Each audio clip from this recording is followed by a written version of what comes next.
السلام علیکم ورحمۃ اللہ وبرکاتہ۔ الحمد للہ نحمده ونستعینه ونستغفره ونؤمن به ونتوکل علیہ ونعوذ باللہ من شرور انفسنا ومن سیئات اعمالنا من يهده الله فلا مضل له ومن يضلله فلا هادي له ونشهد أن لا إله إلا الله وحده لا شريك له ونشهد أن سيدنا ونبينا ومولانا محمدا عبده ورسوله صلی اللہ تعالی علیہ وعلى آلہ واصحابہ وازواجہ واتباعہ وبارک وسلم تسلیما کثیرا اما بعد فاعوذ باللہ من الشیطان الرجیم بسم اللہ الرحمن الرحیم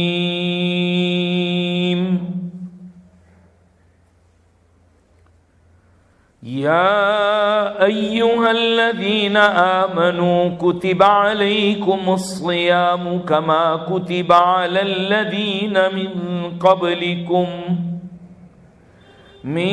قبلکم لعلکم تتقون وقال تعالى شهر رمضان الذي أنزل فيه القرآن هدى للناس وبينات من الهدى والفرقان فمن شهد منكم الشهر فليصمه صدق اللہ العظیم وقال النبی صلی اللہ علیہ وسلم من صام رمضان ایمانا واحتسابا وفی روایت من قام فی رمضان ایمانا واحتسابا غفر له ما تقدم من ذنبه او کما قال النبی صلی اللہ علیہ وسلم صدق رسوله النبی الأمی الکریم ونحن على ذلك لمن الشاہدین والشاکرین والحمد للہ رب العالمین۔ بہت ہی عزت کے قابل میرے بزرگوں اور عزیز دوستو، ہم دعا کرتے ہیں کہ حق تعالی شانہ اپنے فضل و کرم سے کچھ ایسی باتیں کہلوا دے جو ہم سب کے حق میں فائدہ مند ثابت ہوں، اور کہی سنی باتوں پر اللہ رب العزت ہم تمام کو عمل کی توفیق نصیب فرمائے۔ قرآن کریم کی آیتیں اور سرور کائنات صلی اللہ تعالی علیہ وسلم کا فرمان اور ارشاد گرامی رمضان سے متعلق رمضان کے فضائل اور مسائل کو اس میں بیان کیا گیا ہے۔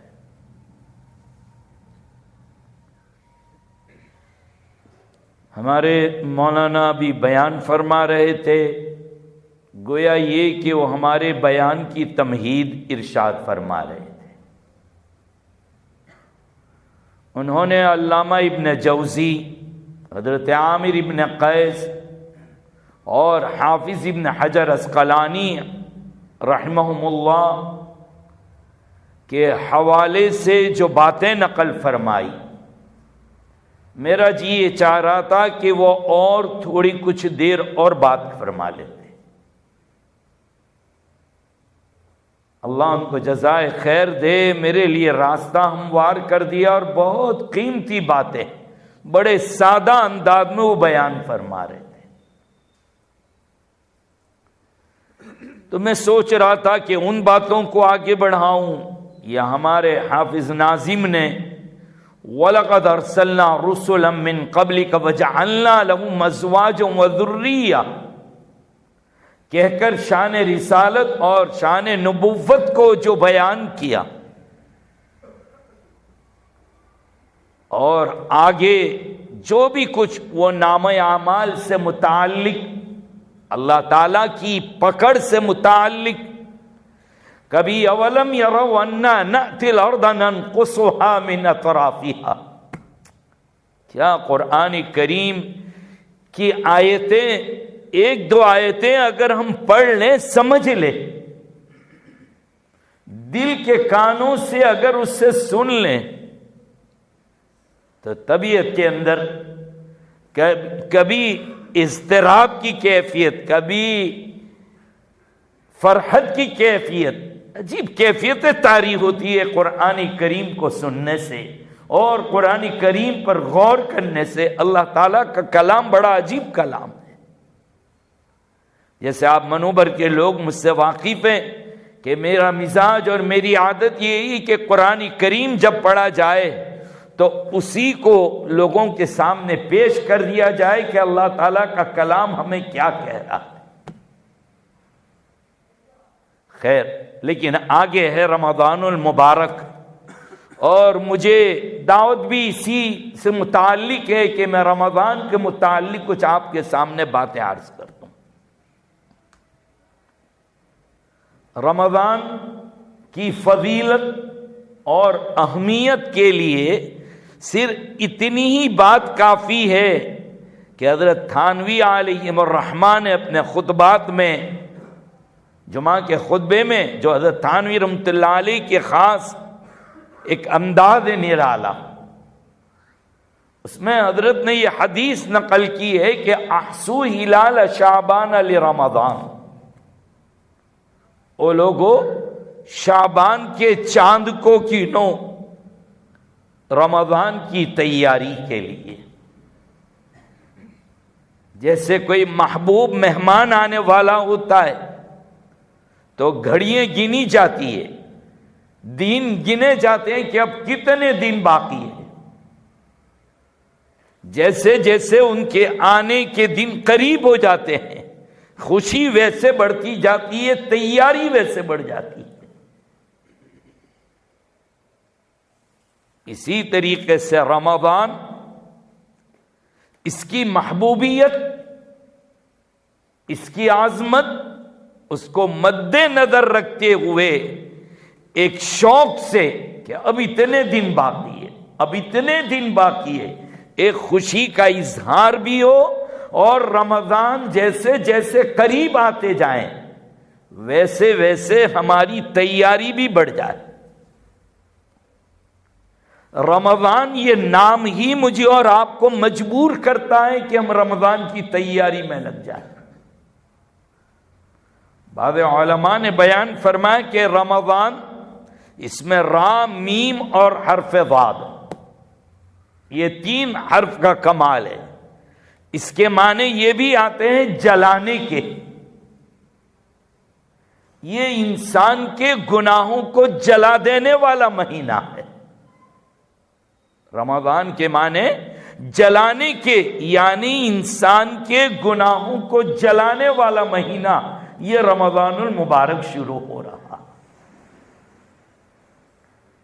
اس کے نام کو دیکھ کر ہی اندازہ آتا ہے کہ یہ مہینہ کتنا عظیم ہے، یا اس مہینے کی اہمیت کو سمجھنا ہے تو صرف اتنا دیکھ لیں کہ حق تعالی شانہ نے آسمان سے جتنی بھی کتابیں نازل فرمائی، چاہے وہ تورات ہو یا انجیل یا زبور یا دیگر انبیاء علیہ السلام کے صحیفے، سب کے نزول کے لیے اللہ نے اسی مہینے کا انتخاب کیا. اور قرآن کریم سونے پر سہاگا، ایک تو یہ مہینہ رمضان المبارک قرآن کے نزول کے لیے، اور دوسرا جس رات میں نازل کیا گیا قرآن اس کو کہتا ہے لیلۃ مبارکہ، بہت ہی مبارک اور بابرکت رات۔ کبھی کہتا ہے انا انزلناہ فی لیلۃ القدر، ہم نے لیلۃ القدر میں نازل کیا، یعنی اس میں ایک رات ایسی رکھی ہے کہ جس انسان کی بدعمالیوں کی وجہ سے کوئی قدر نہیں تھی، اگر وہ ایک رات پا لیتا ہے، ایک رات اسے مل جاتی ہے، اللہ کے نزدیک اب اس کی قدر ہونے لگی۔ تو اس مہینے کی اہمیت کا اندازہ یہاں سے لگائیے کہ اتنا بابرکت، اتنا مقدس، اتنا پاکیزہ مہینہ ہے، اتنا پاکیزہ مہینہ ہے کہ ساری آسمانی کتابیں اسی مہینے میں نازل ہوئی۔ اور قرآن کریم کی اہمیت کا اندازہ اس سے لگا لیں کہ اللہ تعالیٰ نے اس کو ایک ایسے مہینے میں نازل کیا جس مہینے میں شیطان کو قید کر دیا جاتا ہے۔ صاف بات ہے کہ قرآن ایک ایسی کتاب ہے جو شیطانی اثرات سے بالکل پاک ہے، بلکہ جن جگہوں پر اور جن مقامات پر اگر شیطانی حرکتیں ہیں، شیطانی اثرات ہیں، اگر اس جگہ پر قرآن کریم کی تلاوت کر لی جائے پھر شیطان کی مجال نہیں ہے کہ وہ اس جگہ پر اپنا ڈیرا ڈالے۔ اتنی پاکیزہ، اتنی مقدس، اتنی اہم کتاب ہے یہ قرآن کریم۔ تو رمضان اور قرآن دونوں کا عجیب سنگم ہے، دونوں کا عجیب تعلق ہے۔ اسی وجہ سے تو عام طور پر ہم عام اور نام کے خواص سب کا حال یہ ہے کہ قرآن کی تلاوت کے لیے دل کھینچا چلا جاتا ہے، انسان مجبور ہے قرآن کریم کی تلاوت کرنے کے لیے۔ زیادہ سے زیادہ قرآن کی تلاوت ہو، انسان اس بات کی فکر کرتا ہے۔ میرے بھائیوں، بہت ہی کم وقت باقی رہ گیا ہے رمضان کے آنے میں۔ حضرت شیخ الاسلام مفتی تقی عثمانی دامت برکاتہم العالیہ نے سنن بیہقی کے حوالے سے ایک دعا نقل فرمائی ہے۔ اگرچہ بعض علماء نے یہ بھی بیان فرمایا ہے کہ یہ جو دعا ہے مشہور، اللہم بارک لنا فی رجب و شعبان وبلغنا رمضان، بعض علماء نے کہا کہ بھئی یا تو یہ بہت کمزور اور ضعیف سند سے یہ روایت ہے، بعضوں نے اس کے حدیث ہونے کا انکار بھی کیا، تاہم یہ ضرور کہا جائے گا کہ یہ بزرگوں کی پڑھی ہوئی دعا ہے، اس کے الفاظ میں کوئی ایسی قباحت، کوئی برائی نہیں ہے کہ اس سے روکا جائے۔ اگر احتیاط کیا جائے تو یہ کہا جائے کہ ہمارے بزرگوں سے یہ دعا منقول ہے۔ اب بزرگوں کا نام لے لیا جائے تو سارے بزرگوں کے سردار اور متقیوں کے سردار خود جناب نبی کریم صلی اللہ تعالی علیہ وسلم بھی ہے، اس لیے کوئی برائی بھی نہیں۔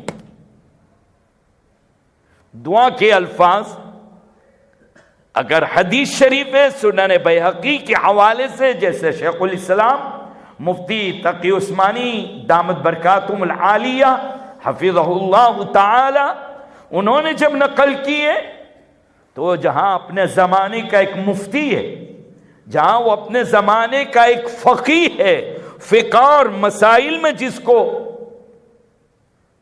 اعلیٰ درجہ حاصل ہے، حتیٰ کہ موجودہ دور کے نئے نئے مسائل، سلگتے ہوئے مسائل، جس پر لوگوں کے سال ہاں سال گزر جائے تحقیق اور ریسرچ میں، اللہ تعالیٰ آپ کو بہت جلدی شرح صدر نصیب فرما دیتا ہے۔ قرآن اور سنت سے اس انداز سے ثابت کرتا ہے پیچیدہ سے پیچیدہ مسائل کو۔ اور دنیا کے وہ قومیں جو بینکنگ سے متعلق پریشان ہیں اور اگر کچھ معلومات کرنا چاہتی ہے تو وہ اپنے ملک میں اس اللہ کے بندے کو دعوت دیتے ہیں، بلاتے ہیں۔ کئی ملکوں کا سفر صرف اسی لیے کیا غیر مسلموں کی دعوت پر کہ وہ اپنے اکنامک، اپنی معاشی حالات سے پریشان ہے، کس طریقے سے کھوٹ اور نقصان سے باہر نکلا جائے۔ تو یہ عجیب اللہ کا بندہ ہے، قرآن کریم کا مفسر ہے، قرآن کریم کا مترجم ہے، حدیث رسول صلی اللہ تعالی علیہ وسلم کا زبردست شارح، کبھی بخاری شریف کی شرح میں نظر آتا ہے، کبھی ترمذی شریف میں نظر آتا ہے، کبھی انگریزی زبان میں بات کرتے ہوئے نظر آتا ہے، تو کبھی اردو میں تو کبھی عربی میں۔ عجیب شخص ہے۔ اللہ تعالیٰ نے یہ نہیں کہ مفتی تقی شیخ الاسلام کچھ بالکل ہماری طرح کوئی سطحی مزاج کا عالم ہوگا، بڑی گہری نظر ہے حدیث پر۔ جب وہ اپنے خطبات کے اندر، جن کے خطبات اور بیانات اصلاحی خطبات کے نام سے مشہور ہے، عام طور پر اس میں جہاں حضرت کی مائک پر کی ہوئی تقریریں ہیں، لیکن خود حضرت کی نظر ثانی کی ہوئی ہے اس پر،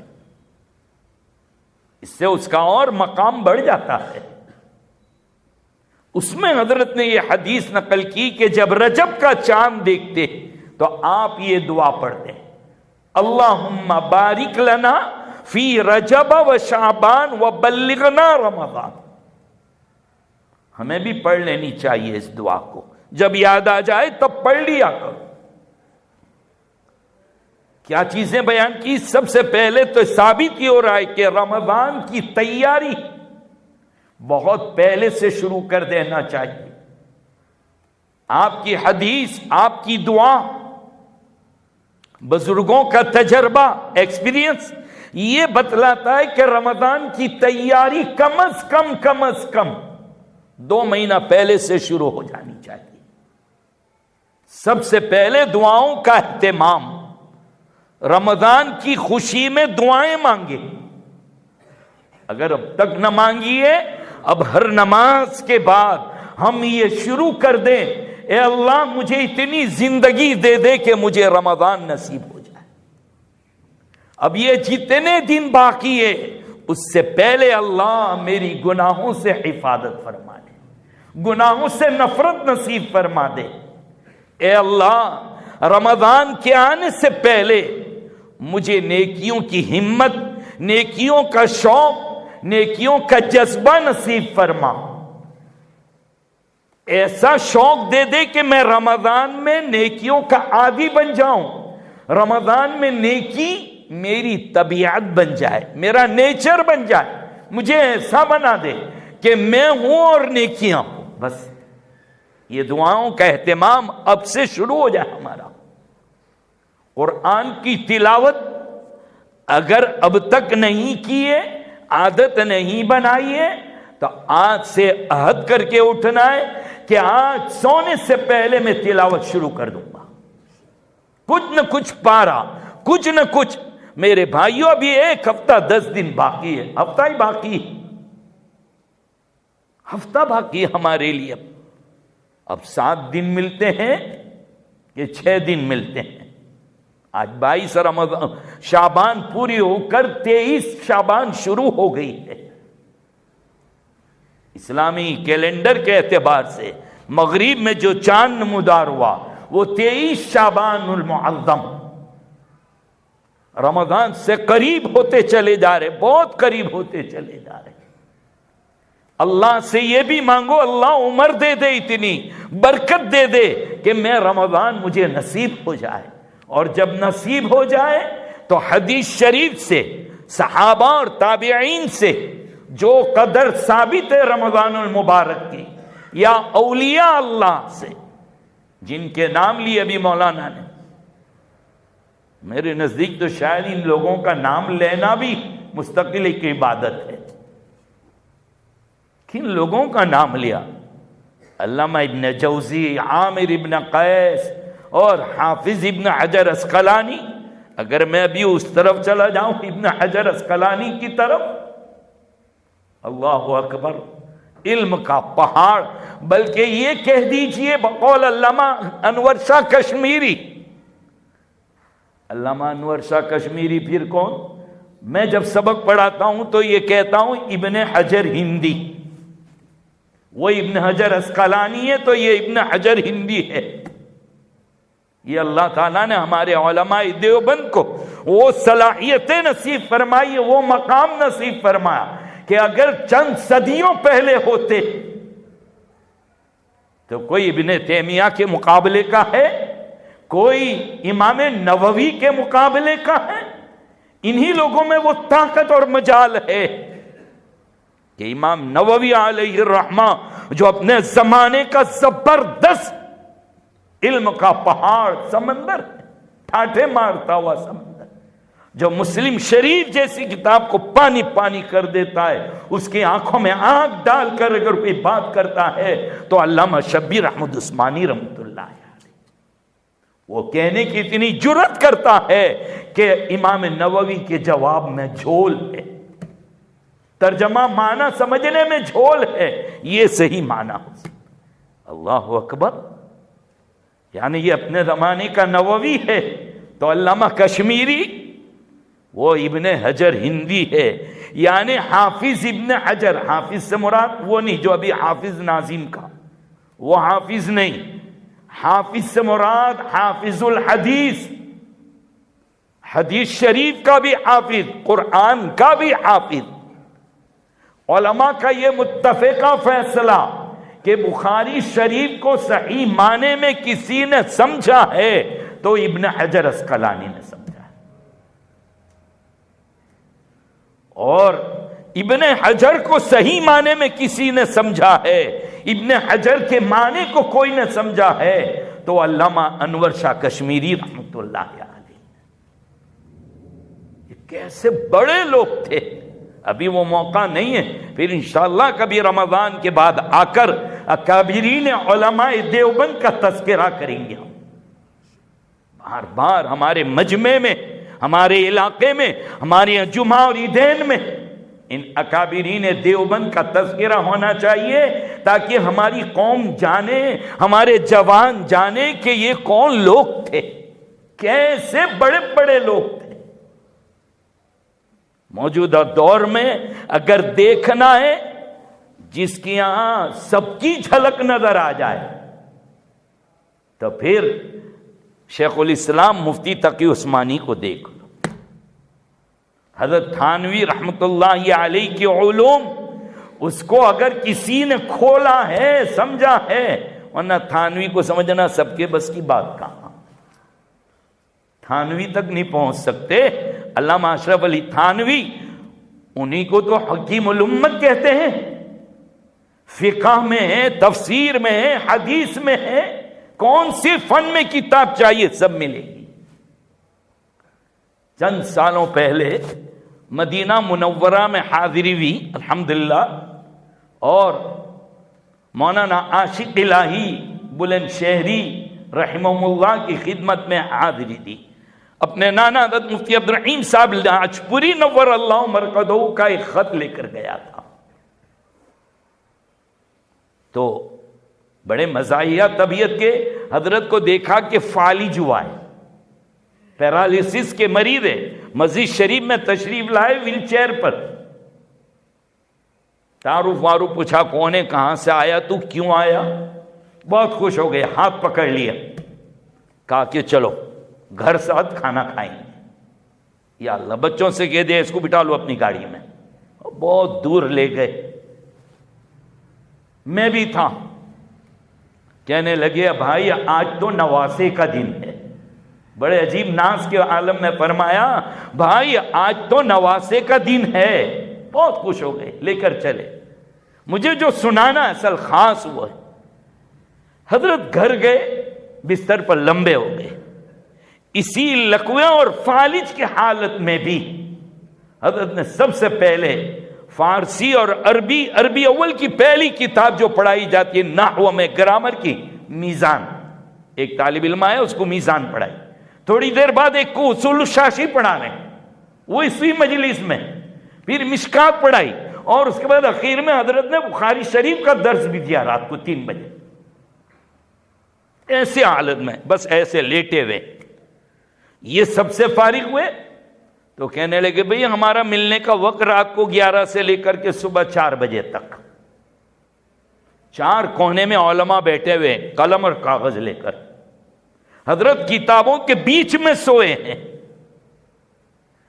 قرآن کریم کی تفسیر جو انوار البیان کے نام سے 8 جلدوں میں ہے, میں نے اس کو دیکھا حضرت تصنیف کروا رہے ہیں, بول رہے ہیں یہاں سے حوالے کے ساتھ, وہ کونے والے کی طرف اشارہ کر کے لکھو فلاں آیت, یہ معنی, یہ مطلب, اس نے یہ لکھا ہے, وہ معنی بیان کر رہے ہیں. اب وہ لکھنے میں لگ گیا تو ادھر حدیث والا لکھنے بیٹھا ہے, اس کو حدیث شریف اور اس کا معنی. ادھر فقہ مسائل والا بیٹھا ہوا ہے, اور ادھر اصلاحی باتیں لکھنے والا جو حضرت کی فضیلت کی کتاب ہے. بیک وقت حضرت چاروں کی طرف مڑ رہے ہیں, ادھر سے پھر ادھر سے ادھر. میری عقل حیران ہے کہ اس کے پاس دماغ ہے, عقل ہے, کیا ہے, کس طریقے سے لقوے کی حالت کے اندر بھی اللہ کا بندہ رکتا نہیں ہے, اور ساتھ ساتھ لوگوں کے ٹیلی فون آ رہے ہیں, عربی اور اردو میں مسائل پوچھے جا رہے ہیں, اس کے جوابات بھی دے رہے ہیں. اسی دوران ہمارے ناشتے کا بھی انتظام کیا اور سحری بھی کروا دی, اور اس کے بعد ہم کو وہاں سے فجر نماز کے بعد چھوڑا حضرت نے. تو سب کا مجموعہ ایسے ہی اس دور کی بہت بڑی عظیم عبقری شخصیت شیخ الاسلام مفتی تقی عثمانی دامت برکاتہم العالیہ, ان کا ترجمہ انگریزی میں بھی ہے, وہ بھی پڑھیے گا. تعجب تو مجھے اس وقت ہوا کہ جب ان کے والد نے مفتی اعظم مفتی شفیع صاحب رحمت اللہ علیہ معرف القرآن, جنہوں نے 8 جلدوں میں قرآن کی تفسیر لکھی ہے, اور کیا اخلاص کے ساتھ لکھی ہے کہ میں نہیں سمجھتا کہ کوئی مسجد اور کوئی مکتب اور کوئی کتب خانہ خالی ہو. کم از کم مسجد والے کچھ نہ بساوے تو ایک اپنے امام کے لیے معرف القرآن تو ضرور بسانا چاہیے. عجیب علوم برے. باپ نے 8 جلدوں میں کتاب لکھی اور بیٹے کو کہا بیٹا پرستاونا, بے بول, مقدمہ تم لکھ ڈالو. بیٹے نے بھی قلم اٹھایا. باپ کو اتنا اعتماد کہ میں نے جس انداز کی تفسیر لکھی ہے میرا بیٹا قرآن کی تفسیر کے علوم کو جمع کر دے. بیٹے نے بھی قلم اٹھایا تو بہت بڑا مقدمہ لکھ ڈالا, بہت بڑا مقدمہ لکھ دیا.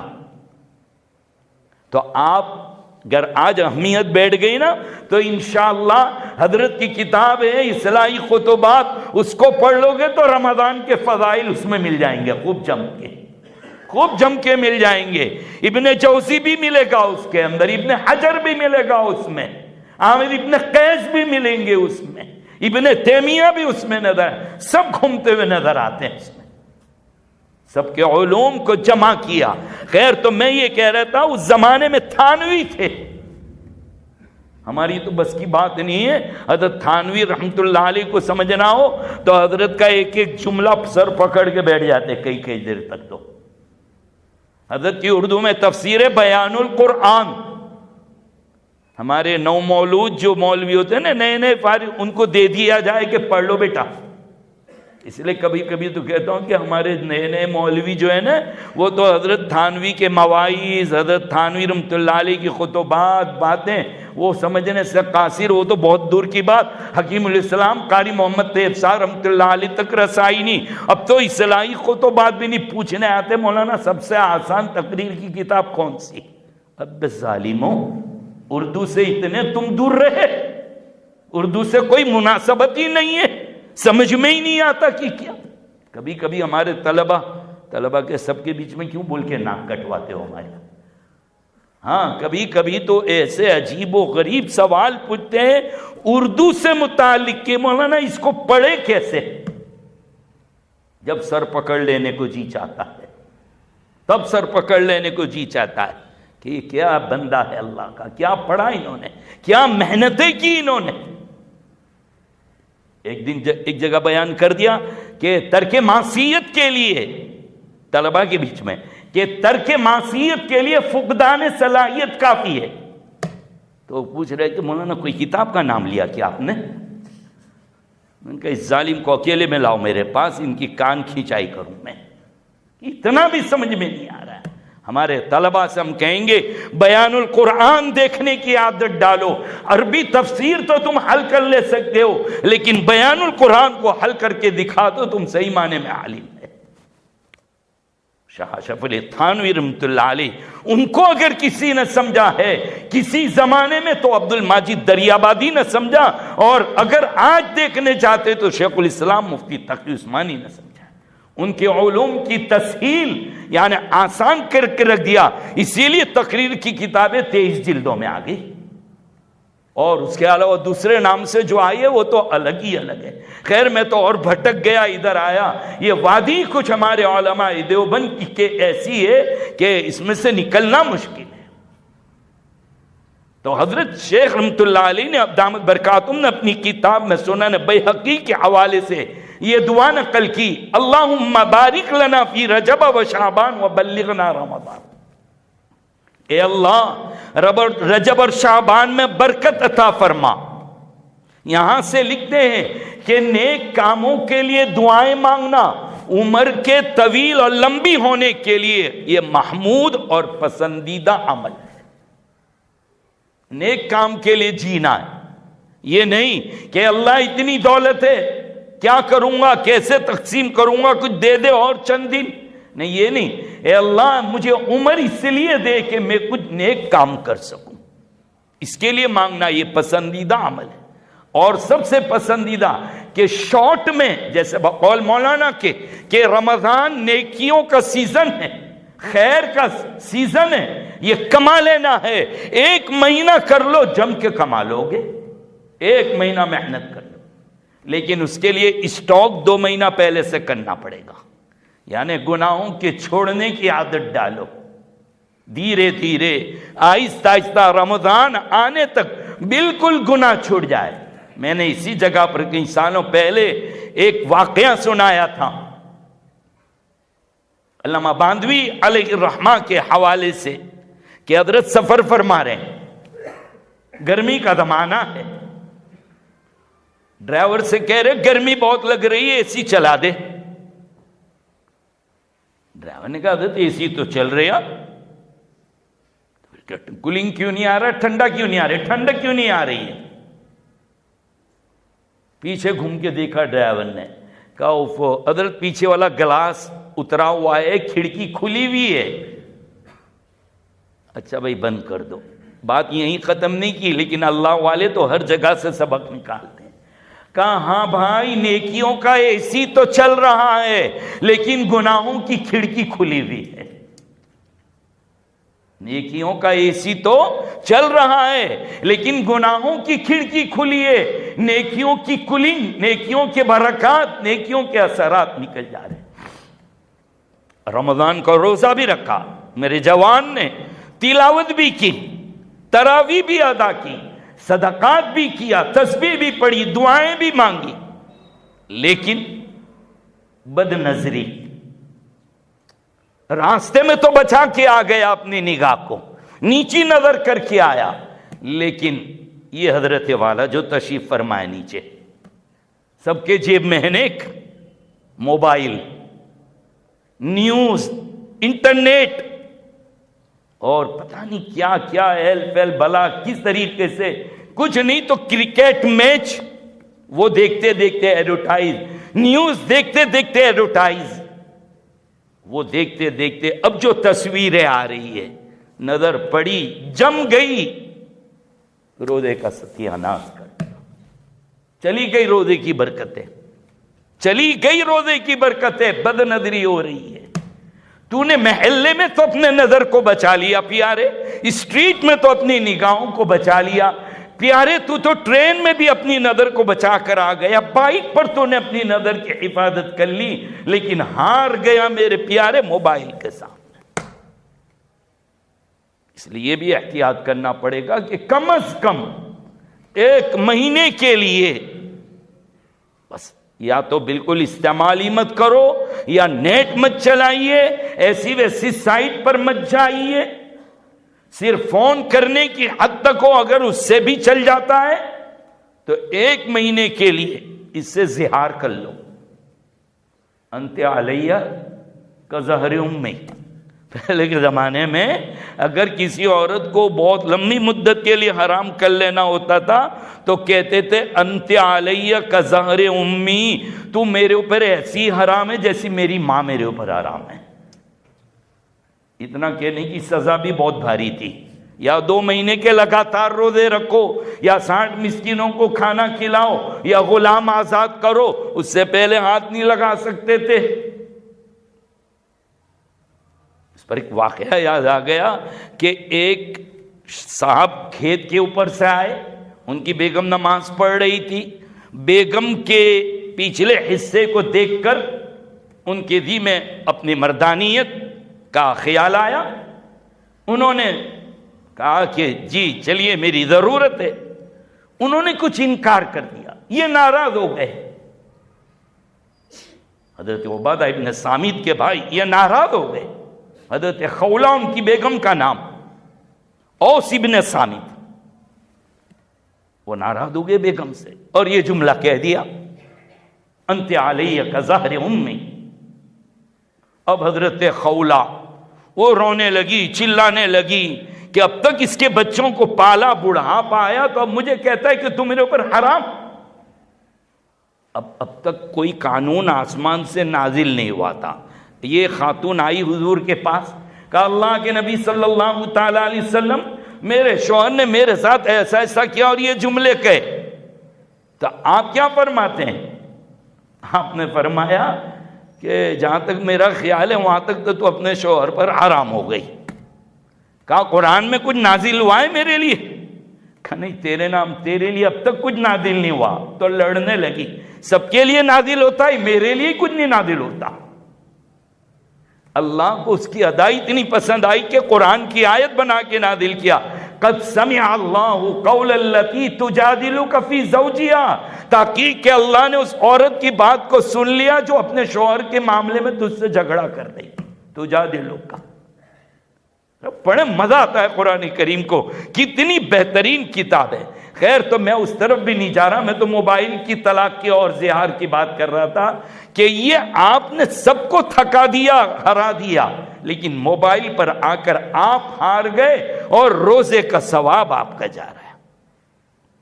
تو روزے اس کا ثواب لینا ہے نا ہمیں، تو ابھی سے گناہوں سے بچانے کے لیے اپنے آپ کو تیار کرنا پڑے گا۔ کیا؟ سب سے پہلے نگاہوں کی حفاظت۔ یہ سائلنٹ کلر ہے، سائلنٹ کلر، پتہ بھی نہیں چلتا اور ختم کر دیتا ہے معاملے کو۔ اور اس میں ہر عمر کا آدمی، صرف اس کی برائی کا اندازہ لگائیے کہ قرآن کیا کہتا ہے، یعلم خائنۃ الاعین، اور چوری چوری چپکے چپکے دیکھنے والوں سمجھ لو یعلم خائنۃ الاعین، اللہ تمہاری آنکھوں کی خیانت کو جانتا ہے۔ گھر میں چپکے چپکے، پردوں میں سے چپکے چپکے، کھڑکیوں میں سے چپکے چپکے دیکھتے ہو تم خائنۃ الاعین۔ میرے جوانوں، میرے بھائیوں، ذرا میری بات پر غور کیجئے، ارادہ کر لو کہ رمضان سے بھرپور فائدہ اٹھانا۔ اب یہ کہ جو بدنظری کرتے ہیں اس کا ہمیں کوئی فائدہ ہو تو ذرا بیٹھ کے بتائے، کوئی پوائنٹ ملتے ہیں جس پر پیسے ملیں گے کیا؟ جس کو دیکھا، دل نے پسند کیا، آنکھیں دیکھتی رہ گئی، کیا شادی ہو جائے گی اس سے؟ تھوڑی دیر کے لیے بتاؤ، ہم کسی کو دیکھ رہے ہیں، وہ کسی کی ماں، کسی کی بہن ہے، کسی کی بیٹی ہے، کسی کی بیوی ہے۔ اگر تمہاری بیوی، تمہاری بیٹی، تمہاری بہن، تمہاری ماں کو کوئی دیکھے اور تم اس کو دیکھ لو تو تمہارے پر کیا گزرے گی؟ سوچو میرے جوانوں، سوچو کیا گزرے گی۔ پھر جس کو دیکھا وہ مل بھی جائے، یہ کیسے ہو سکتا ہے؟ یہ دل میں ایک ٹیس، دل میں ایک جلن، اعمال سے دوری۔ اکثر ہمارے جوان شکایت کرتے ہیں پیٹ کی خرابی، پنڈلیوں کے درد، سر کے اندر عجیب قسم کی کیفیت، ایسیڈیٹی بڑھ جانا بعد جوانی میں ایسیڈیٹی، بڑھاپے میں ہو تو سمجھے کہ بھئی مشین کمزور ہو گیا ہے، آئلنگ کی ضرورت ہے۔ جوان کو ایسیڈیٹی، پھر جوان کا آنا کہ کھڑے ہوتا ہوں تو تھوڑی دیر کے، کئی جوان آئے کہا تھوڑی دیر کے لیے جب کھڑا ہوتا ہوں آنکھ پر اندھیری سی آ جاتی ہے۔ کئی نے کہا پیشاب کرنے کے بعد ایک چکناہٹ کا احساس ہوتا ہے خاص قسم کا۔ کیا وجہ؟ کیوں؟ کیا کوئی کھان پان میں خرابی آئی ہے؟ جی وہ تو ہے سیکنڈلی، لیکن فرسٹ یہ ہے، پہلے نمبر پر یہ کہ بد نظری۔ یہ بد نظری جو ہوتی ہے نا، دیکھنا، اس سے ایک طبیعت میں ہیجان، جوش کی کیفیت پیدا ہوتی ہے جو جوانوں کو وقت سے پہلے بڑھا کر دیتی ہے۔ وقت سے پہلے بڑھا۔ انالیسس کرنا ہو تو ذرا بوڑھوں کو ایک سائڈ پر کرو اور جوانوں کو ایک سائڈ پر کرو، پھر دیکھو پتا چلے گا کہ کس قدر ہمارا جوان کمزور ہوتا جا رہا۔ میرا پیارا، کس قدر نیت نہیں، بیماریوں نے ان کے جسموں اور بدنوں کے اندر قبضہ جما رکھا ہے۔ جوانوں، اتنا گھنونا جرم ہے، اتنا گھنونا جرم ہے، صرف اسی سے قرآن کے انداز سے اندازہ لگا لو کہ اللہ کیا فرما رہے؟ قُلْ لِلْمُؤْمِنِينَ يَغُضُّوا مِنْ أَبْصَارِهِمْ۔ انداز، آپ اگر قرآن کا ترجمہ سمجھتے ہوتے آپ کو پتہ چلتا۔ اللہ کہتے قل، اے محمد صلی اللہ علیہ وسلم آپ کہہ دیجئے، آپ سنا دیجئے، آپ ان کو بدلا دیجئے۔ کس کو؟ مومنین کو۔ یعنی یہ بھی بتلا دیا کہ مومنین ہی وہ لوگ ہیں کہ ان کو کہیں گے تو قبول کر ہی لیں گے، بات مان لیں گے۔ سب کے بس کی بات نہیں ہے یہ، ایمان والوں کی۔ کیا ہماری تعریف بھی ہو رہی ہے؟ کس قدر شفقت ہے اللہ کی، نبی کو کہہ رہے تم کہہ دو، تم سنا دو۔ تو ہر جگہ تو اللہ کہتے اے ایمان والو، اے لوگو، اے اللہ کے بندو۔ ہر جگہ تو قرآن یوں کہتا ہے، اس مسئلے میں آ کر حضور کو کیوں کہا کہ تم کہہ دو؟ حضرت حکیم اختر صاحب رحمت اللہ علیہ، انہوں نے حضرت ہردوئی رحمت اللہ علیہ کے خلفاء اور وہ حضرت تھانوی کے، حضرت نے بڑی پیارا انداز، بہت پیارے انداز میں کہا جب ایک بچہ بہت نالائق ہو جاتا ہے، نافرمان ہو جاتا ہے، گھنونی حرکت کرتا ہے، باپ کڑتا ہے، باپ جلتا ہے، باپ بس برداشت نہیں ہوتا، تو پھر وہ اپنے بڑے بھائی کو یا چھوٹے بھائی کو جس کا گھر میں ایک اثر ہوتا ہے اس کو بلاتا ہے، یا اپنے دوست کو بلاتا ہے، یا بچے کے استاد کے پاس جاتے ہیں، کہا یار ذرا اس کو سمجھا دو، دیکھو یہ حرکت کر رہا ہے، مجھ سے برداشت نہیں ہو رہا ہے، میں کوئی غلط قدم اٹھا لوں گا اس پر۔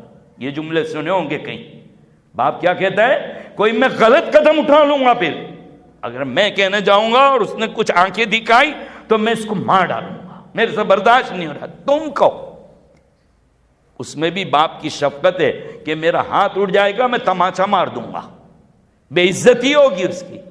ایسے ہی اللہ، اے نبی تم کہہ دو، اگر میں کہوں گا اور میری بات نہیں مانی تو ایمان میں سے نکل جائے گا، اس کے ایمان کو بھی بچانا ہے، اس لیے تم کہہ دو شفقت کے ساتھ، بہت اہمیت اندازہ لگائیے. کیا اے ایمان والو یغضوا من ابصارہم، تم اپنی نظروں کو نیچی رکھو. لڑکے کہیں گے کیا صرف ہمارا ہی قصور ہے؟ قصور صرف ہمارا ہے کیا؟ نہیں بابا، اکیلے تمہارا نہیں ہے. میری ماں تو نکلتی نہیں، میری بہن تو نکلتی نہیں، میری بیٹی تو نکلتی نہیں تو میرا نوجوان بدنام نہیں ہوتا. اسی لیے تو ماں بہنوں کو بھی کہا اصل جو برقع ہوتا ہے نا ان کا، اب تو یہ برقع ہے کہ پتہ نہیں کیا آفت بلا ہے، عجیب سے عجیب ڈیزائن، اس کی ایڈورٹائز، اس کی بھی کوئی ایڈورٹائز. برقع اس کو کہتے ہیں، برقع اس کو کہتے ہیں کہ پہننے کے بعد، اوڑھنے کے بعد یہ نہ پتا چلے کہ جوان ہے کہ بوڑھی، موٹی ہے کہ دبلی پتلی، پارٹس آف باڈی کی بناوٹ اس کا احساس بھی نہ ہو، اس کو کہتے برقع. سمجھ میں آگے سب کو برقعے کی تعریف؟ اب ذرا اپنے گھر کے برقعے کی حالت دیکھو کیا حال ہے. عجیب و غریب ڈیزائن، جتنے اندر کے کپڑوں پر ڈیزائن نہیں ہوگی اس سے زیادہ تو برقعوں پر ڈیزائن ہوتی ہے. عجیب 2-3 کلر کے، بالکل فٹ باڈی سے لگے ہوئے، عجیب. اور اس کے بعد سے نقاب ڈالا تو ڈالا، نہیں تو گلے میں لپٹا، اور وہ بھی سر سے ہٹ گیا.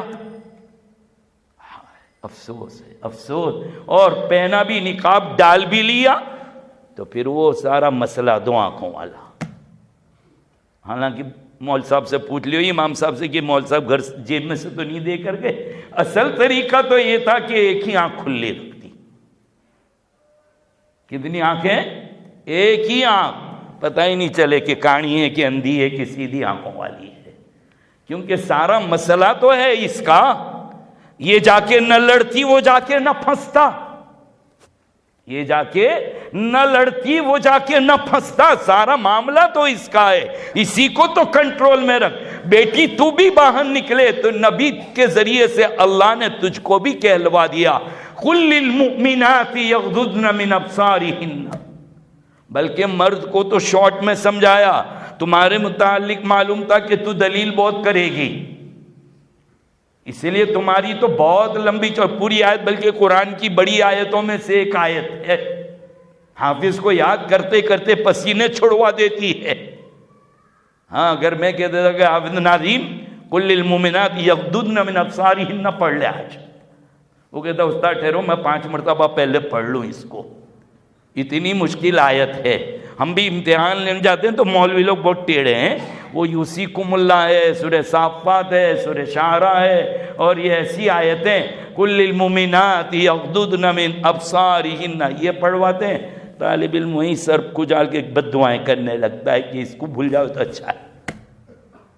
عجیب آیت، اتنی باتیں بیان کی، اتنی باتیں بیان کی کہ کیسے تم اپنی نگاہوں کی حفاظت کرو گے. صرف مرد کو اپنا روزہ نہیں بچانا ہے، بہو بیٹیوں تم کو بھی بچانا ہے. تم بھی اپنی نظروں کی حفاظت کرو. یہ باتیں گھر میں سمجھاؤ کہ صرف مردوں کی ذمہ داری نہیں ہے بلکہ ذمہ داری تمہاری بھی ہے اور میری بھی، ہم سب کے لیے. یہ بیان صرف آپ کے لیے نہیں ہے، یہ بیان پہلے میں اپنے آپ کو کر رہا ہوں. اللہ مجھے اس پر عمل کی پہلے توفیق عطا فرمائے.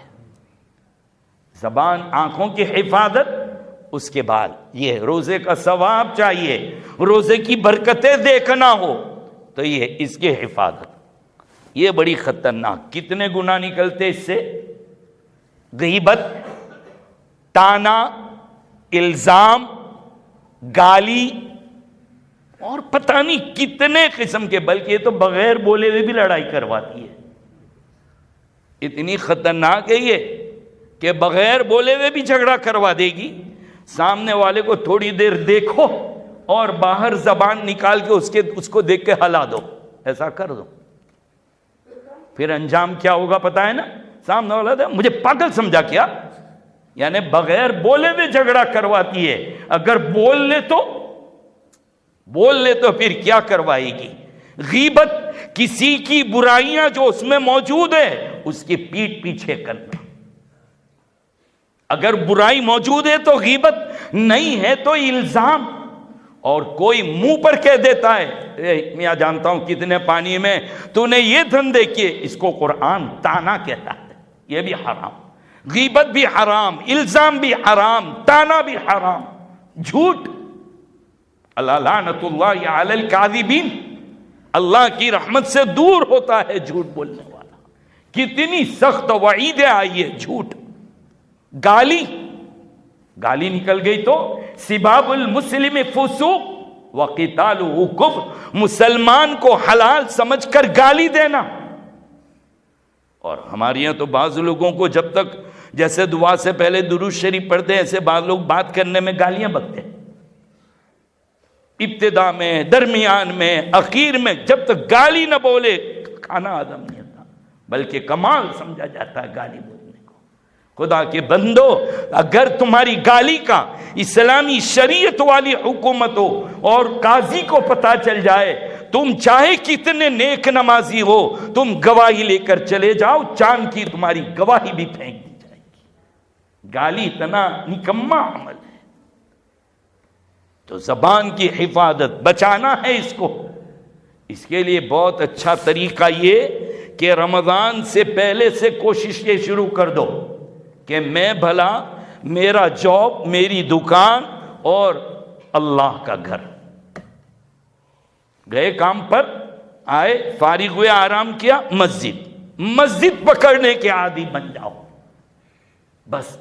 وَلْيَسْعُكَ فِي بَيْتِكَ، آج ہم اپنے گھر میں بند ہو کر بیٹھے رہیں، یہ بہت بڑی ولایت کی نشانی ہے۔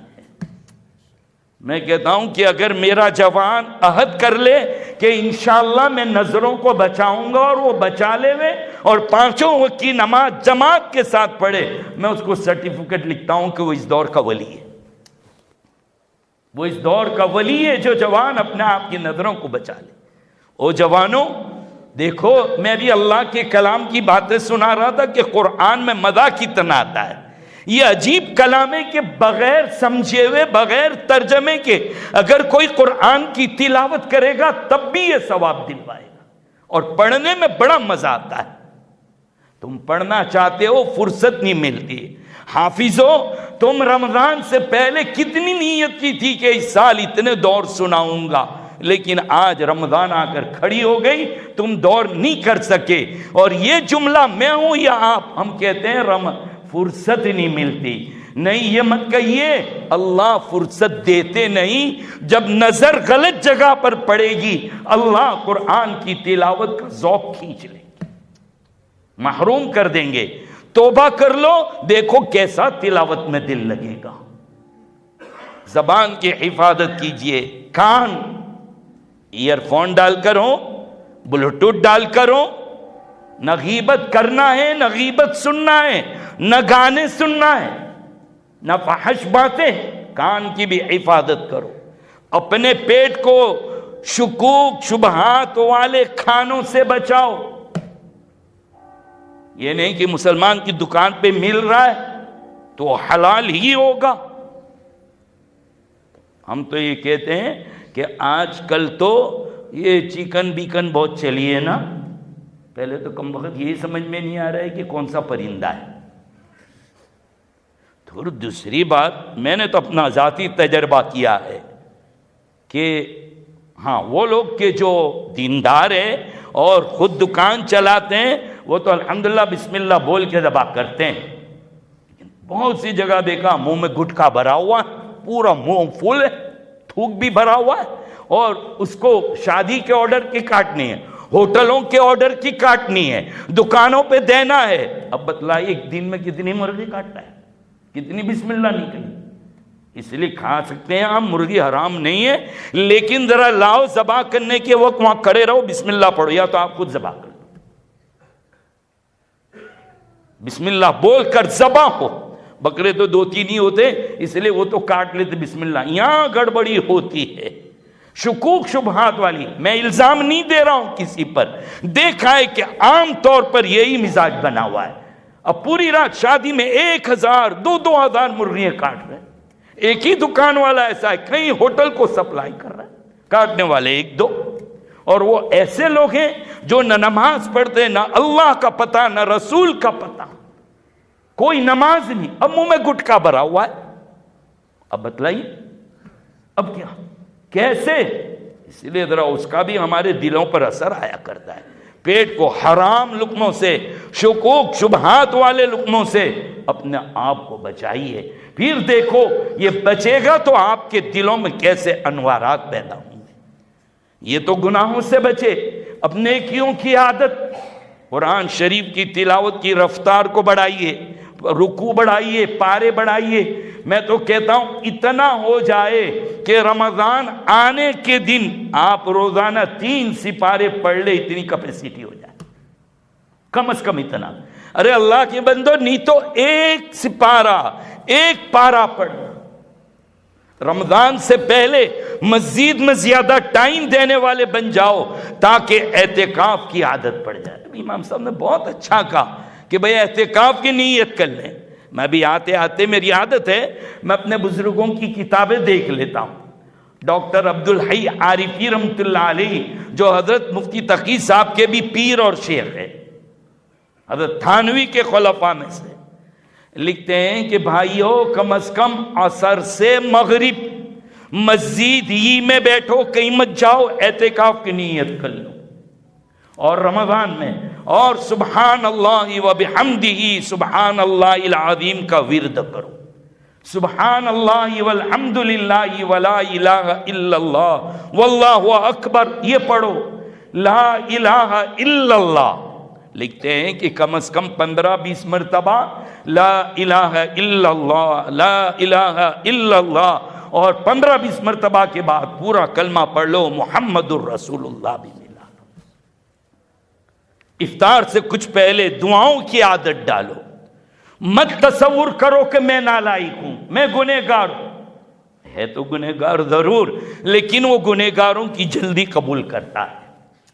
جس دن یہ جملہ نکلا زبان سے کہ میں تو گنہگار ہوں میری کیا سنے گا، اس دن سے بس ختم، بینڈ لگ جاتا ہے آپ پر. ورنہ یہ کہ گنہگار ہوں تو کیا ہوا، بندہ تو اس کا ہوں، وہ سنے گا اور یقیناً سنے گا. بھائیو شیطان کی سنی، ابو جہل کی سنی، تو میں اور آپ شیطان تو نہیں ہے نا، ابو جہل تو نہیں ہے نا. الحمدللہ ایمان تو ہے، چاہے کمزور درجے کا، لیکن ہے. کیا وہ اللہ ہمیں رد کر دیں گے؟ نہیں. مانگ کر دیکھو، مانگ کر دیکھو، ہاتھ اٹھانے میں دیر لگے گی، اس کے دینے کے فیصلے میں دیر نہیں لگتی. مانگ کر دیکھیے نا. رمضان میں تو بہت جلدی بڑی آفر ہے. رمضان میں تو 24 گھنٹے آفس کھلی ہوئی ہے، جب مانگو. حالانکہ عام دنوں میں بھی ہوتا ہے. تو پھر یہ کیوں کہتے ہیں کہ رمضان میں زیادہ سنتا ہے؟ ارے اللہ کے بندو، وہ جو ہوتا ہے نا وائی فائی، اس کے قریب رہو تو وہ نیٹ کتنی جلدی چلتا ہے. وہ سرور برور کچھ چلتا ہے نا، اس میں پتہ نہیں کیا سرور برور ہے. اور پھر ذرا وائی فائی سے دور چلے جاؤ، گھر سے باہر نکلو، سگنل ہلکا ہلکا مرا مرا سگنل بتائے گا. ہاں تو رمضان میں روزے کی برکت، قرآن کی تلاوت کی برکت، دعاؤں کی برکت، یہ وائی فائی بھی بہت زیادہ قریب ہے. اللہ تعالیٰ بہت جلدی سن لیتے ہیں. یہ رمضان کا مہینہ اسپیشل آفر دیا گیا، 24 گھنٹے پورا مہینہ دعاؤں کی قبولیت کی گھڑی ہے. ہاں افطاری کے وقت ایک دم تیز، ایک دم فاسٹ ہو رہا ہے، افطار سے پہلے بالکل قریب. تو اس دن اس وقت خوب مانگو اللہ تعالیٰ سے، یا واسع الفضل اغفر لی، اے بڑے وسیع فضل والے میری مغفرت فرما دے. ابھی وہ دعا پر نظر پڑی، ربنا آتنا فی الدنیا حسنہ. کہا کہ یہ دعا جو ہے نا، یہ رمضان کی جو حدیث بیان فرمائی ہے اس کا مظہر ہے. کیا کہا؟ رمضان کے 3 عشرے گنوائے ہیں. پہلا عشرہ اولہ رحمت، ربنا آتنا فی الدنیا حسنہ، واوسطہ مغفرت، درمیانی عشرہ مغفرت کا، وفی الآخرت حسنہ، اور اخیر میں اتقم من النیران، آخری عشرہ جہنم سے خلاصی کا. وقنا عذاب النار۔ اس لیے رمضان میں کہا کہ عجیب لطیفہ یہ دعا خوب پڑھو، ربنا آتنا فی الدنیا۔ حدیث میں آتا ہے کہ اللہ کے نبی صلی اللہ تعالی علیہ وسلم جب تک یہ دعا نہ مانگ لیتے ربنا آتنا والی، تب تک اپنی دعا کو ختم نہ فرماتے تھے۔ خوب اس دعا کا اہتمام کرو، سحری کھانے کی عادت ڈالو، افطاری میں جلدی کرو۔ کتنی جلدی کرو گے؟ کب افطار کرو گے؟ اب کہتے ہیں منوبر میں کتنی مسجدیں؟ 5 مسجدیں۔ کون سی مسجد پر افطار کریں؟ مسجد کی اذان پر افطاری موقوف نہیں ہے، غروب آفتاب پر۔ اور غروب آفتاب ہمارے یہاں تو ٹائم ٹیبل میں لکھا ہوا ہے، گاؤں کے کنارے نکل کر کوئی دیکھنے کو تو تیار نہیں اور آتا بھی نہیں کہ آفتاب غروب کیسے دیکھا جائے، صبح صادق کیسے دیکھی جائے، زوال کیسے دیکھی جائے، سارا ٹائم ٹیبل پہ چلتا ہے۔ میں ایک گاؤں میں گیا، بالکل صحیح واقعہ، مغرب کی اذان ہو رہی ہے اور میں دیکھ رہا ہوں آفتاب کی پیلی پیلی شعاعیں نظر آ رہی۔ میں نے کہا مؤذن صاحب ابھی آفتاب غروب نہیں ہوا ہے؟ تو وہ مجھے پہچانتے تو تھی نہیں کہ کون ہوں۔ کہنے لگے مول صاحب جوو گھڑیال جوو نے ٹائم ٹیبل میں جو تمہیں وہ اذان دیتے تھے بولنا شروع کر دیا۔ میں نے کہا مؤذن صاحب تمہاری مسجد ની ઘડિયાળ ગડબડ છે એ હું કંઈ જાણતો નથી, હું તો ઘડિયાળનો પાબંદ છું। انگلینڈ والوں کو بڑا دعویٰ ہے کہ ہمارے یہاں کسی گھڑیال میں ایسا نہیں ہوتا، ہمارے یہاں پرفیکٹ ٹائم ہوتا ہے۔ لیکن میں نے الحمدللہ اس بات کا میں بہت حساس ہوں، میں فوراً جس مسجد میں جاتا ہوں اپنی گھڑی کو دیکھتا ہوں، اور جن لوگوں نے کہا تھا ان سے بھی ملائے، کئی 2-2 3-3 منٹ کا بھی فرق نظر آیا۔ اور پھر یہ بھی گڑبڑ دیکھی وہاں تو کہ جو ٹائم ٹیبل میں جو وقت دیا ہے سحری اینڈ، فوراً کہتے اللہ اکبر۔ ان کا اللہ کے بندے ذرا تو صبر کر، 2-3 منٹ تو احتیاط کی نکال۔ افطاری میں بھی یہی، بس افطاری فوراً ارے 2-3 منٹ احتیاط آگے پیچھے کیا بھی تو کرو، کبھی گڑبڑ ہو گئی تو سارے لوگوں کی روزی کی ذمہ داری۔ اگر انگلینڈ والوں کو خبر پہنچ گئی تو کہیں گے منوبر میں بیٹھ کے ہماری برائی کرتا ہے۔ مجھے بھی قریب جانا ہی ہے ابھی وہاں پر۔ خیر تو یہ کہ میں بتلانا یہ چاہتا ہے کہ گھڑی پر ڈیپینڈ نہیں کریں گے، اصل تو وہ ہے آفتاب غروب ہونے پر، اور اب وہ ہے نہیں، اسی لیے مجبور ہو کر کم از کم تھوڑی تو ہمت لگا لے کہ ٹائم ٹیبل یہ کہہ رہا ہے، گھڑی یہ کہہ رہی، آپ کی گھڑی میں کتنے بجے، آپ کی گھڑی میں کتنے بجے، بھائی ذرا 2-3 سے کنفرم بھی کر لو، اور پھر باہر کا ماحول بھی تو دیکھ لیا کرو۔ دیہات والے تو نصیب دار ہے، ادھر ادھر چلے گئے تو پتہ بھی چل جائے گا۔ مفتی عبدالرحیم صاحب لاجپوری نور اللہ مرقدہ کو میں نے مسلسل 2 سال دیکھا ہے، میرے گھر کے آگے ندی ہے، حضرت والا وہاں پر آ کر صبح صادق غروب زوال سب دیکھتے تھے اور نوٹ کرتے تھے، تقویم سے ملاتے تھے ٹائم، اور جنہوں نے تقویم تیار کی تھی ان سے کانٹیکٹ کر کے دیکھو یہاں ذرا دیکھ لو۔ یہ ہے سحری۔ ہمارا جوان بروچ بائی پاس پہ رات کو جاتا ہے، خوب کھاتا ہے تراویح کے بعد، اور کہتا میں نے سحری کی نیت کر لی۔ نہ بابا یہ سحری نہیں ہوئی تیری، میرا نبی کہہ رہا ہے سو اٹھ اور صبح صادق سے کچھ پہلے، میں نے مول صاحب بہت کھایا ہے، پانی پینے کی بھی جگہ نہیں ہے، نہیں، ایک کھجور ہی کھا لے سحری کی، ایک گھونٹ چائے ہی پی لے، پان کھانے کا عادی تو کم سے کم پان چبا لے۔ گٹکے والے کہہ دوں گے ہمارا بھی تو بول دو، نہیں تمہارا کوئی وجود نہیں ہے، پان کھا رہا ہے تو کم از کم یہی سحری کی نیت سے، یعنی اٹھاؤ بسترا چھوڑو، پھر سحری کی نیت سے۔ اللہ کے نبی کا وعدہ ہے روزے میں تمہیں مدد ملے گی۔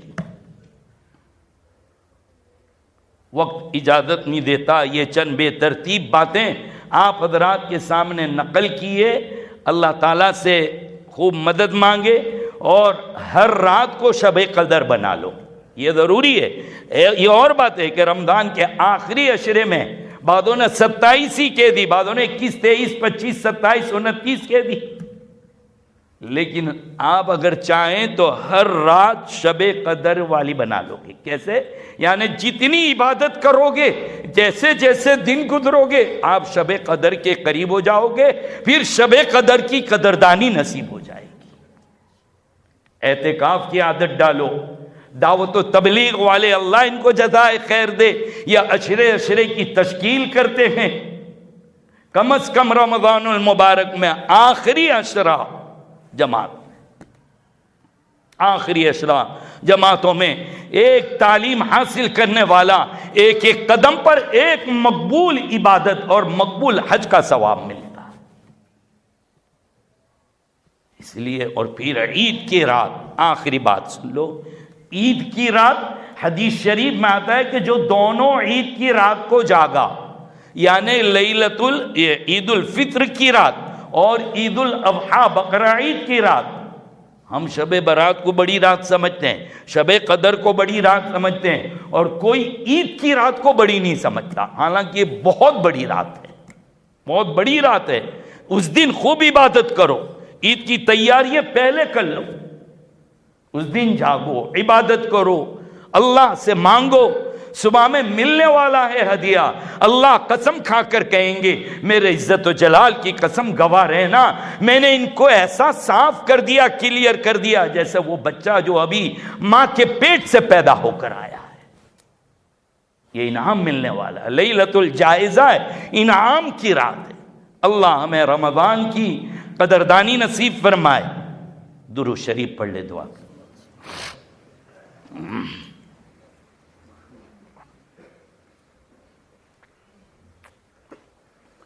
بسم اللہ الرحمن الرحیم. سبحانک اللہم و بحمدک و تبارک اسمک و تعالی جدک و لا الہ غیرک، لا حول ولا قوة الا باللہ.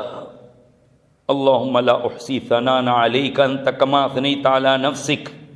اللہم صل علی محمد عبدک و رسولک، و صل علی المؤمنین والمؤمنات والمسلمین والمسلمات.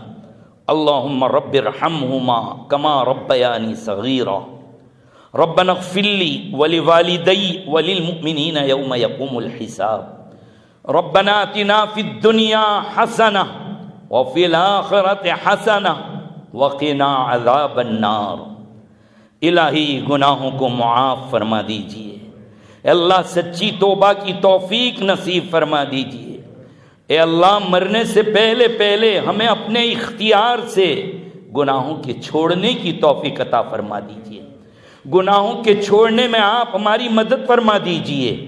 گناہوں کا چھوڑنا اللہ ہمارے لیے آسان کر دیجئے. ہم کو سچی پکی توبہ نصیب فرما دیجئے. ہماری گناہوں سے حفاظت بھی فرما لیجئے. اے اللہ نیکیوں کی توفیق عطا فرما. اے اللہ رمضان میں ایک ہفتہ باقی رہ گیا ہے، کون سے منہ سے کہیں، شرم آتی ہے، لیکن تیرے نبی نے جب خبر دی ہے، تیرے بندوں نے سکھایا ہے. اے اللہ ہم سب کو اتنی عمر دے دے، اتنی زندگی دے دے کہ رمضان نصیب ہو جائے. ہمیں رمضان نصیب فرما دیجیے اللہ. اللہ رمضان نصیب فرما دیجیے اللہ، اور خوب پیٹ بھر کے نیکی کرے اس بات کی توفیق عطا فرما دیجیے. گناہوں سے رمضان میں خاص طور پر بچا لیجیے، نیکیوں کی خوب توفیق دیجیے. رمضان المبارک سے فائدہ اٹھانے والا بنا دیجیے. قرآن کی تلاوت کی محبت نصیب فرما دیجیے. اعتکاف کی ہمت دیجیے، تراویح کی ہمت عطا فرما دیجیے. روزے میں ہماری مدد کیجیے اللہ. اللہ روزہ رکھنے کی ہمت عطا فرما دیجیے. ہمارے زکوٰۃ اور صدقات ادا کرنے کی توفیق ادا کیجیے. اے اللہ زکوٰۃ صدقے جو بھی ادا کریں اس کو قبول فرما لیجیے.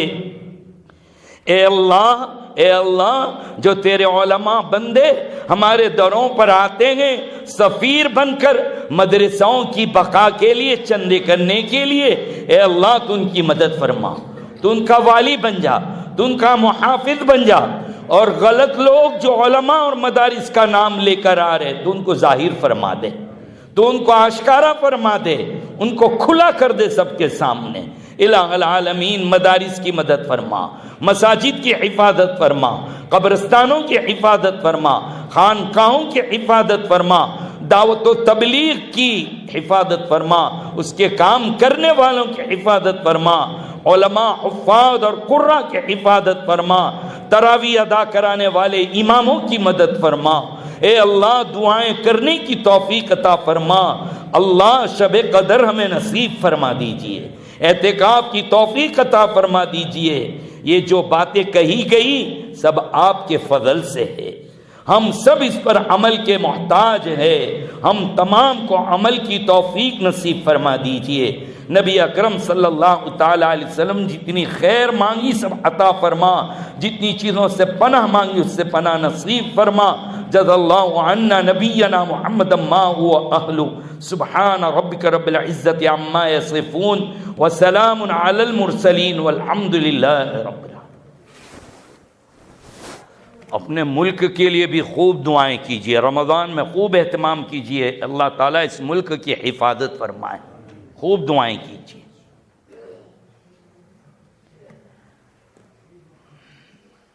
انس کہاں گیا؟ انس دعا دے دو، سرف کی نگاہ۔ السلام علیکم، دعاؤں کی درخواست۔